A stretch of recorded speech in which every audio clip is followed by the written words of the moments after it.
Right. And so here's the part where it gets really frustrating for people like an Atheist for Liberty, right?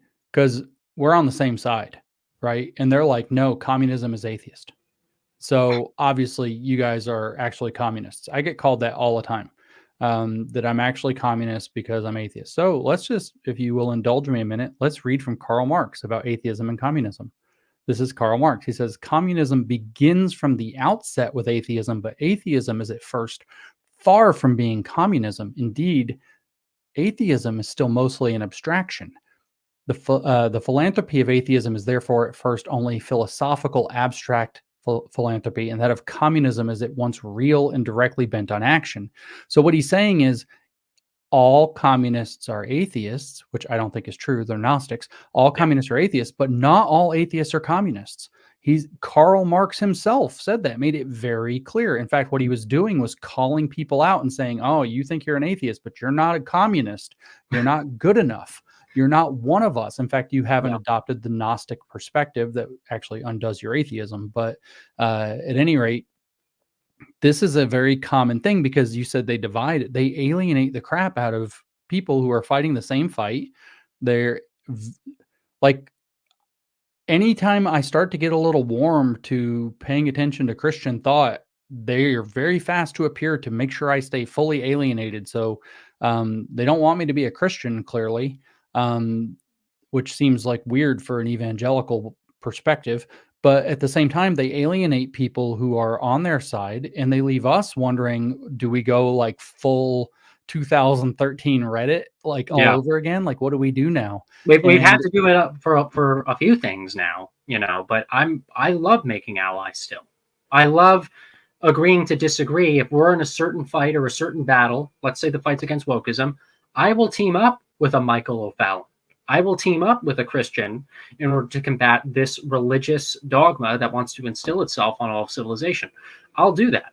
We're not going to be soft on our secularism. We're not going to be soft on our atheism. But this is where we will still act in good faith and be in this IDW agree to disagree mode. I'll still operate in 2020 terms as long as those people will operate with the same respect to me.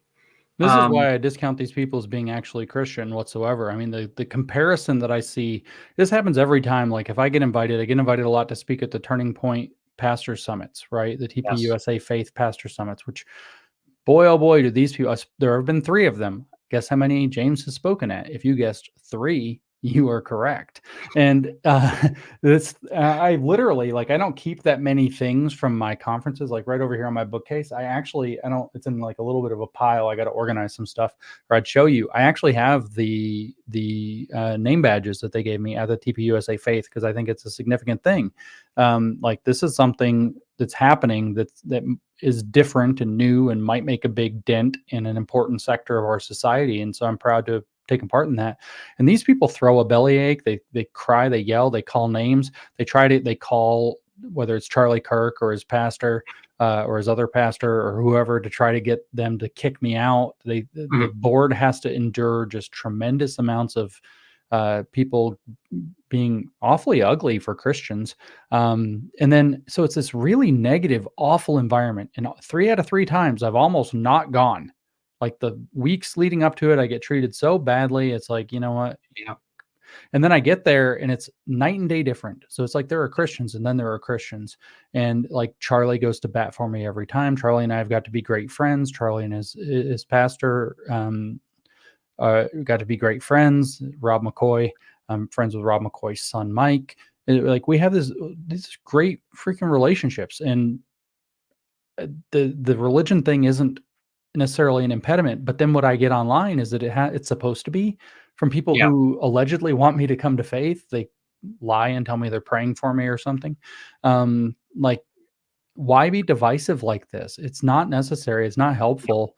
I have no desire for you to not be Christian. I don't ever, actually, you guys might argue with them. I don't argue with them. I don't want people are like, well, when we win, we can debate faith. Like, no, I'm not going to. We're going to be friends or we're not. I'm not. Yeah, we'll do it. You can. But I'm done. I retired. Fight, we'll agree no on desire the to debate agree on. Anymore.